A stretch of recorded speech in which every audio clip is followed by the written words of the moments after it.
Mental Gandhi है। Mental नहीं होते अभी तक क्षमा मांग लेते। परेशान हो रही बेचारी कि मोर पंख की पीछे मत रखो। सुनना ध्यान से। और देश के ऊपर कर्जा बढ़ रहा है, उससे कोई परेशानी नहीं। देश में सब प्राइवेटाइजेशन हो रहा है, उससे कोई परेशानी नहीं है। महंगाई बढ़ रही है, उससे कोई समस्या नहीं। आप मोर पंख नहीं रख सकते। क्यों भैया, क्या हमने पूरा रिजर्व बैंक का सोना बेच दिया क्या इसके लिए? जिस चीज से समस्या है उस पर तो आप ध्यान दे ही नहीं रहे हो, जिससे नहीं है उसमें उलझे हो। अरे कहना है तो उनसे कहो जिनके दम पर तुम मिनिस्टर बने थे कि मांस का निर्यात बंद करें।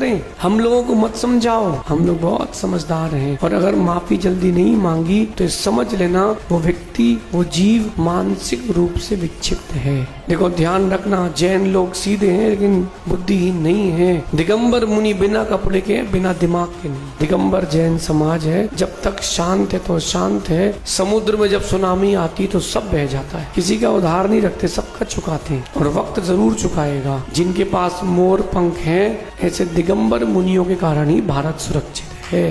होता है, बात बात की पीढ़ियां खराब निकलती, क्या कर सकते हैं। राइट टू स्पीच मेरे पास भी है। हमने भी कॉन्स्टिट्यूशन पढ़ा है, पढ़े लिखे हैं, हम भी गधे नहीं हैं, हमको भी आता है। दिगंबर गुरु ही नहीं धर्म की रक्षा करेंगे तो कौन करेगा। किसी से भी बात करो, ढंग से करो ना। अगर अच्छे से बोलते नहीं आता तो मत बोलो। ध्यान रखना बेटा, जिनको बोलते नहीं आता उनको बहुत सुनना पड़ता है। नहीं सुने मेंटल गांधी, तुमने एक बार बोला, कम से कम 1000 बात तो तुम्हारा धन्यवाद दें, ताकि कोई दोबारा जैन दर्शन के ऊपर ऐसी बात न कह पाए। ये नेता लोग कितनी गलत काम कर सकते हैं, लेकिन महाराज पीछे नहीं रख सकते। देश में मांस निर्यात बढ़ रहा है, शराब का उत्पादन बढ़ रहा है, ये सब तो बहुत अच्छी चीजें हैं, लेकिन दिगंबर मुनि पीछे नहीं रख सकते। होता है बुढ़ापे में जब व्यक्ति सटे आता है तो मेंटल होता है। ये वो पंख है जिसको कृष्ण ने मुकुट में लिया था। भगवान महावीर स्वामी के बाद जितने भी मुनि हुए, उनके बीच में जितने मुनि हुए, भगवान श्री राम ने भी इस पिछी को हाथ में लिया।